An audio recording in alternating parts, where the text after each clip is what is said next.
एक बार ठाकुर जी का एक बहुत ही प्यारा भक्त था।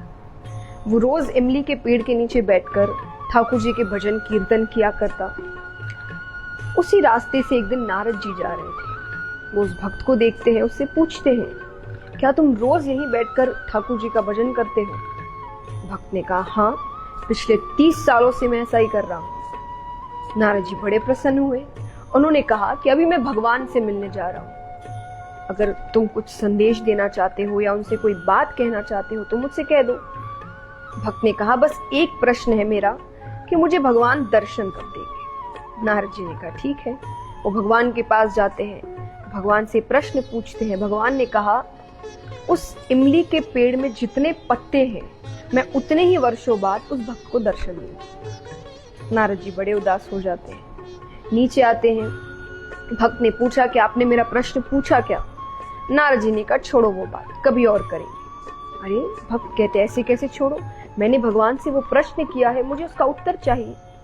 नारद जी ने कहा, तुम उदास हो जाओगे।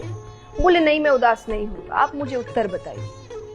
नारद जी ने कहा कि भगवान ने कहा है कि इस इमली के पेड़ में जितने पत्ते हैं मैं उतने ही वर्षों बाद तुमसे मिलने आऊंगा। भक्त वापस पूछता है, भगवान ने ये बात खुद कही है?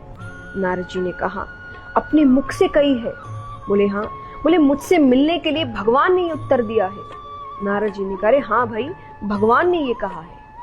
ये सुनने के बाद वो जो नाचने लगता है, इतना मग्न हो जाता है, नृत्य करने लगता है, भजन गाने लगता है। ऐसा करते करते अचानक वहां पर भगवान प्रकट हो जाते हैं उसे दर्शन देने के लिए। नारद जी को बात अच्छी नहीं लगती। नारद जी ने भगवान से कहा कि आपने तो कहा था कि इस पेड़ में जितने पत्ते हैं आप उतने वर्षों बाद इसे दर्शन देने आएंगे। अरे, जब इतनी जल्दी ही दर्शन देना था तो मुझे क्यों झूठा बनाया? मुझसे क्यों झूठी बात कहलवाई? भगवान कहते हैं, मैंने झूठी बात नहीं कहलवाई। जिस गति से, जिस तरीके से वो भक्त जब तुमने प्रश्न किया था मेरी भक्ति कर रहा था, उस गति से तो मैं उतने वर्षों बाद ही उसे दर्शन देने आता। लेकिन जैसे ही उसे ये पता चला कि भले ही वर्षों बाद पर मैं उसे दर्शन देने आऊंगा, जिस गति से, जिस उत्साह से उसने मेरी भक्ति शुरू की, मुझे तुरंत ही आना पड़ा। इस कहानी की सीख क्या है कि अगर हम ये सोचते हुए कि जितने वर्ष चलते जा रहे हैं तो हल्की फुल्की मेहनत करते रहते हैं जीवन में, जब मिलना होगा तब मिल जाएगा, तो उस प्रकार से आपको काफी समय लगता है।